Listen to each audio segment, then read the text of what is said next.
Baik, assalamualaikum warahmatullahi wabarakatuh.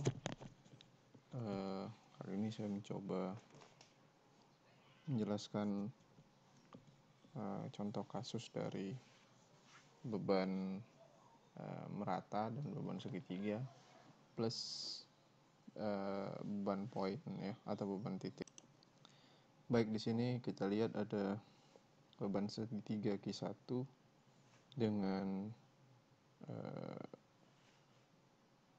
gaya yang ada itu 3 kN per meter dan beban merata Q2 yang berbentuk persegi itu Q2 sama dengan 4 kN per meter dan beban P1 3 kN dengan sudut 30 derajat. Sini dari tumpuan A ke awal dari beban Q1 dan Q2 itu 2 meter. Kemudian dari lebar dari beban Q1 yang berbentuk segitiga ini 3 meter. Kemudian lebar dari beban persegi ya, itu dari awal sampai akhirnya itu lebih kurang 7 meter, B sampai C. Kemudian dari ujung beban persegi ke tumpuan B itu 3 meter, dan dari tumpuan B ke beban titik 2 meter dan diakhiri dengan 2 meter ya. Ini balok terusan sifatnya. Kemudian berarti totalnya lebih kurang 16 meter. Hitunglah reaksi yang terjadi di tumpuan A dan B, baik reaksi vertikal maupun horizontal. Yang pasti pertama kita buat permisalan dulu ya, permisalan reaksinya seperti yang saya sampaikan. Kita mau melihat bahwa nantinya apakah permisalan gaya kita ini sudah memastikan perlawanan dari reaksinya untuk aksi yang terjadi ya. Jadi di tumpuan A, di tumpuan B, tumpuan A itu sendi dan tumpuan B roll. Nanti kita lihat, kita hitung yang bisa pastinya yang kita kerjakan dalam konsep ini statika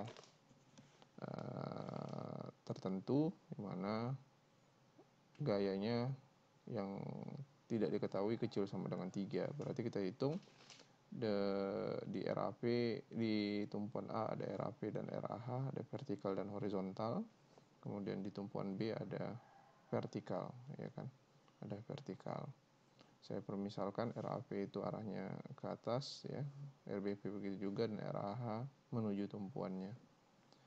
Baik, di sini nanti setelah kita buat kondisi seperti ini, maka yang kedua kita hitung reaksi vertikal tumpuan A dan B. Sebelum masuk di vertikal tumpuan A dan B, kita harus mengetahui dulu nilai dari posisi tegak lurus dan vertikal dan horizontal dari P1 ya.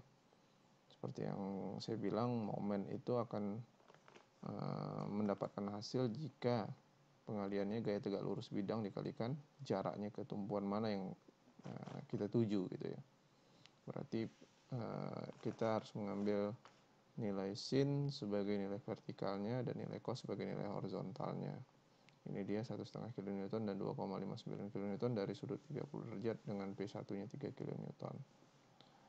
Kemudian kita juga karena ini satuannya 3 kN per meter dan Q2 4 kN per meter, maka di sini kita belum bisa nantinya menjumlahkan terhadap P1 ya, karena ini juga beban yang berada di bidang pekerjaannya, dan itu juga mempunyai arahnya, pasti arahnya ke bawah ya. Makanya ini harus kita kalikan terhadap jarak gitu ya, sehingga nanti kalau dengan pengalian terhadap jaraknya berapa ya, itu maka akan menghapus nilai meternya dan akan menyesuaikan bentuknya menjadi beban titik ya, dan bisa dijumlahkan karena akan sama dengan P1 ini. Kita lihat ya, Q1 awalnya itu kita menggunakan, untuk menghilangkan meternya, menggunakan satuan dari rumus dari luasan gitu. Luasan segitiga kita ketahui, ini dia segitiga, setengah kali alas kali tinggi ya. Maka setengah dikalikan 3 meter ya, 3 meter alasnya, ini alas tumpuan B, ini dia tumpuan B nya, dikalikan 3 kN per meter. ya 3 kN per meter itu kita anggap nilai tinggi seutuhnya ya. Maka dapatlah total Q1 besar ya. Jadi ini Q1 kecilnya ya, Q1 kecilnya yang masih satuannya kilonewton per meter, dan kita dapat Q1 besar yang mana menyerupai ya, serupa dengan beban titik. Itu poin 1 ini 4,5 kilonewton.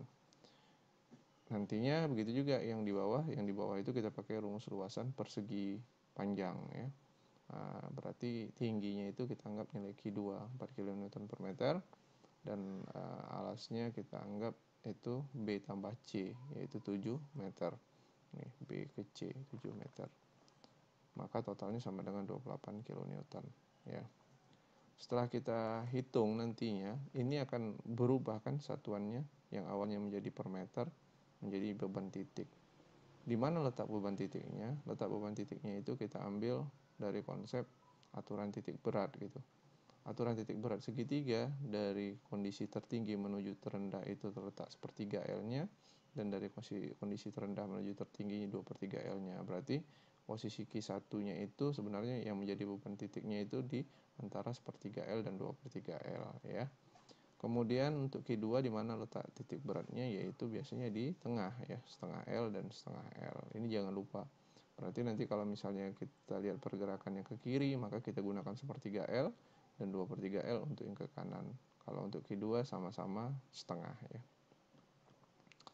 Baik, kemudian dari kondisi ini maka kita akan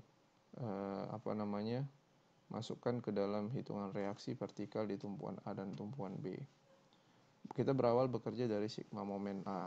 Ini ya, saya gunakan notasi-notasi huruf ya. Nantinya saya langsung menjumlahkan dan mengalihkan itu terhadap keluaran-keluaran angkanya. Ya, sigma momen A sama dengan 0, berarti kita bermula dari P1 sinus alfa. Ini dia. Ya, karena kita ketahui tadi bahwa P1 sinus alfa itu merupakan gaya tegak lurus bidang dikalikan jaraknya kemana. Yang paling utama di awal itu kita misalkan ya, searah jarum jam itu positif dan berlawanan arah jarum jam negatif. Karena ini secara kondisi ya, secara kondisinya dia tegak lurus bidang. Saya ambil pennya. Kan begini nih, lebih kurang. Perputarannya kan begini jadinya ya. Menuju kemari, maka dia searah jarum jam, maka P1 sin alfanya sama dengan positif. Dikalikan jarak, jadi jarak gaya tegak lurus bidang dikalikan jaraknya yang mana? Jaraknya A ya, A tambah B tambah C tambah D tambah E, karena pas di atas pas berdi jarak terakhirnya itu jarak E ya, jarak E. Ini dia A tambah B tambah C tambah D tambah E. Kemudian apalagi yang ada untuk reaksi vertikal, yaitu RBP. RBP ini dengan gaya seperti ini tentu arah tujuannya begini, ke tumpuan A. Maka ini sama dengan berlawanan arah jarum jam. Maka di sini nilainya negatif RBP. Jaraknya yang mana? A tambah B tambah C tambah D ya, itu kondisi jaraknya. Kemudian positif Q2 ya. Q2 yang tadi kita sudah menjadi beban, menyerupai beban titiknya Q2, maka kita ketahui tadi jaraknya itu, titik beratnya itu setengah L ya. Setengah L kemari ya, berarti setengah dikalikan B tambah C, setengah dikalikan B tambah C, B tambah C, berarti ditambahkan sisanya lagi kemari, yaitu sisanya jaraknya jarak A. Setengah B tambah C tambah A. Ya, ini dia. Kemudian Q1 tadi kita ketahui jaraknya yang mana? Jaraknya yaitu 1/3 ya. Kita lihat arah tumpuannya kemana gitu. Berarti kita gunakan 1/3 L. 1/3 L itu berarti 1/3 dikalikan jarak B. 1/3 dikalikan jarak B ditambahkan A, dikalikan A ya. Maka Q1 sama kali 1/3 B tambahkan A, ini dia. Berarti totalnya sama dengan 1,5 kN dikalikan total A sampai E itu 14 meter, dikurang RBP yang belum kita ketahui, yang akan kita cari itu dikalikan 12 meter jaraknya, ditambahkan 28 kN ya. 28 kN yang mana? 28 kN yang Q2 ya. Q2 dikalikan 5,5 meter. 5,5 meter yang mana? Yaitu setengah L. Setengah L yang ini berarti kan 3,5 ya, setengah L-nya 3,5 dari sini. 3,5 ditambahkan 2 meter. Setengah dikalikan tambahkan 2 meter, dapatlah 5,5. Dan kemudian ada Q1. Q1 yang ini, Q1 jaraknya yang mana? Sepertiga L. Sepertiga dikalikan 3 itu sama dengan 1. 1 ditambahkan 2 meter dari sini ke tumpuan A-nya, maka dapatnya 3 meter. Totalnya sama dengan negatif 15,7. Kita ketahui bahwa negatif RB sini tadi negatif RBP, maka negatif jumpa negatif ini akan habis ya, akan habis. Maka permisalan kita betul karena masalahnya RBP kita dapatnya nilainya positif 15,7 kilonewton, maka permisalan tidak perlu kita ubah kecuali di sini dapatnya negatif. Kemudian kita hitung tumpuan B ya, di sigma momen B untuk mendapatkan berapa reaksi di tumpuan A vertikalnya gitu. Maka P1 sin alfa ya, ini dia P1 sin alfa, saya coret terlebih dahulu. Ini P1 sin alfa, ini kan, ini P1 sin alfa, jaraknya yang mana? Jaraknya 2 meter, pakai yang ini ya, dia searah jarum jam ya, ini perputarannya P1 sin alfa ya, dikalikan jaraknya 2 meter, ditambahkan RAV, dari sini saya ambil RAV, tentu tujuannya kemari ya, maka ini sama dengan searah jarum jam juga, maka ini positif RAV, jaraknya yang mana? A, B, C, dan D. A tambah B tambah C tambah D. Sekarang Q2 ini dia ya, jadi pergerakannya macam mana? Seperti ini ya, pergerakannya seperti ini. Q2 jaraknya berapa? Jaraknya tentu tadi setengah L dari sini ya, ditambahkan D ya, setengah B tambah C tambahkan D. Sedangkan Q1 ini kan negatif jadinya karena berlawanan, ini negatif Q1 kemari ya, jaraknya yang mana? Tentu tadi jaraknya 2/3. 2/3 yang mana? 2/3 L. L-nya yang mana? B tambah C. 2/3 B. 2/3 B ini maka nilainya sama dengan 2 ya, 2 meter. 2 meter ditambahkan itu C itu berapa meter? 4 meter. Kemudian tambahkan 3 meter ya. Maka totalnya 9 meter. Setelah itu kita masukkan angkanya, 1,5 kilonewton kalikan 2 ditambahkan RAV, ini karena negatif berlawanan arah, dan ini negatif Q2 berlawanan arah jarum jam, apalah totalnya itu 18,3. Dari hasil yang ada juga hasilnya positif, maka kalau dia positif, kita tidak perlu lagi mengubah tanda, maka permisalan tanda kita yang kita inginkan itu sudah betul. Oke, baik, sekarang kita kontrol apakah hasil yang kita dapatkan dari RAV dan RBP itu sudah tepat terhadap aksi yang terjadi berada di atasnya ya, terhadap bentang bergaya yang terjadi pada bentangnya. Maka kita kontrol melalui sigma V. Sigma V, maka saya asumsikan arah yang panahnya ke bawah ini Q1, Q2 itu positif, P1 itu positif, dan panahnya ke atas RAV, RBP itu negatif. Kita jumlahkan hasilnya, kan P1 tadi yang kalau arahnya vertikal itu gunakan P1 sin alfa.